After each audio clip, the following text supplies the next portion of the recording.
प्यारे बच्चों, कैसे हैं आप सब? आशा करती हूँ आप सब अच्छे होंगे, स्वस्थ होंगे। स्वागत है आपका इस कक्षा में। आइए आज हम पढ़ते हैं हिंदी व्याकरण का पाठ 17 विराम चिन्ह। नीचे दिए गए वाक्यों को ध्यान से पढ़िए। बाप रे बाप, इतना बड़ा अजगर। भाई बहन का रिश्ता सबसे मधुर होता।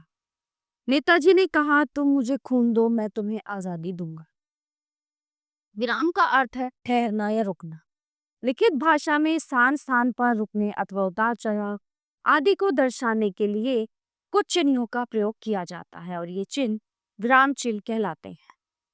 जिस प्रकार यदि गाड़ी में ब्रेक न हो तो गाड़ी नियंत्रण से बाहर हो जाएगी, उसी प्रकार ये विराम चिन्ह भाषा के ब्रेक के समान है। विराम चिन्ह भाषा की सुंदरता व भाव क्षमता को बढ़ाते हैं। हिंदी भाषा में प्रचलित विराम चिन्ह निम्नलिखित है। सबसे पहले आता है पूर्ण विराम। किसी कथन के पूर्ण होने पर जिस चिन्ह का प्रयोग किया जाता है उसे पूर्ण विराम कहते हैं।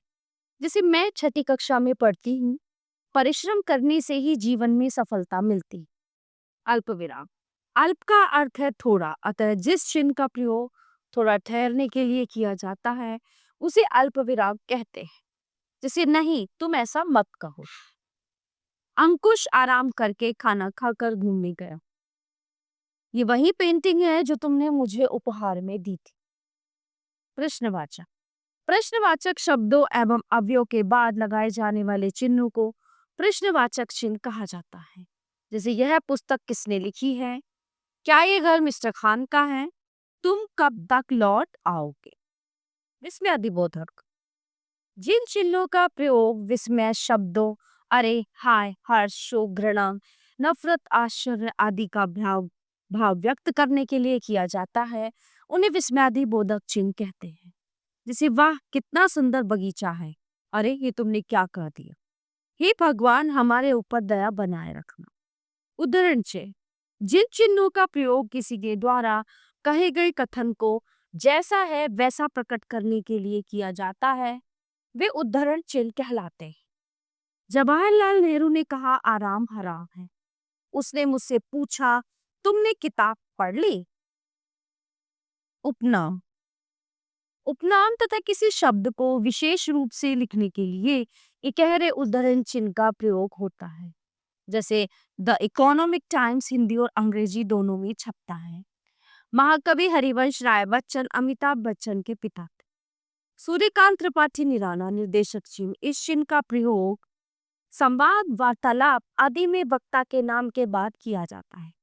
जैसे अशिक्षा के अनेक कारण है, बेरोजगारी, जनसंख्या वृद्धि आदि। राम, लक्ष्मण तुम सीता का ध्यान रखना। राम ने कहा कि लक्ष्मण तुम सीता का ध्यान रखना। योजक छे। शब्दों के युग में अथवा शब्दों को दोहराने में या तुलना में इस चिन्ह का प्रयोग किया जाता है। जैसे पाप पुण्य, तेज तेज, भाई बहन, धीरे धीरे, एकलव्य सा। लाघव चिन्ह। जहां संपूर्ण शब्द न लिखकर उसका संक्षिप्त रूप ही लिखा जाए वहां इस चिन्ह का प्रयोग किया जाता है। जैसे MA, master of arts, doctor. तो आइए दोहराते हैं हमने इस पाठ में क्या पढ़ा। लिखित भाषा में स्थान स्थान पर रुकने के लिए जिन चिन्हों का प्रयोग किया जाता है उन्हें विराम चिन्ह कहते हैं। मुख्यतः विराम चिन्ह 8 प्रकार के होते हैं। पूर्ण विराम, अल्प विराम, प्रश्नवाचक, विस्मयादिबोधक, उद्धरण, निर्देशक, योजक तथा लाघव चिन्ह। निर्देशक चिन्ह और योजक चिन्ह में यह अंतर है कि निर्देशक चिन्ह की रेखा बड़ी व योजक चिन्ह की रेखा छोटी होती है। तो प्यारे बच्चों, ये था हमारा पाठ विराम चिन्ह जो यहीं पे समाप्त होता है। आशा करती हूँ आपको अच्छे से समझ आया होगा। मिलते हैं अगली कक्षा में। धन्यवाद।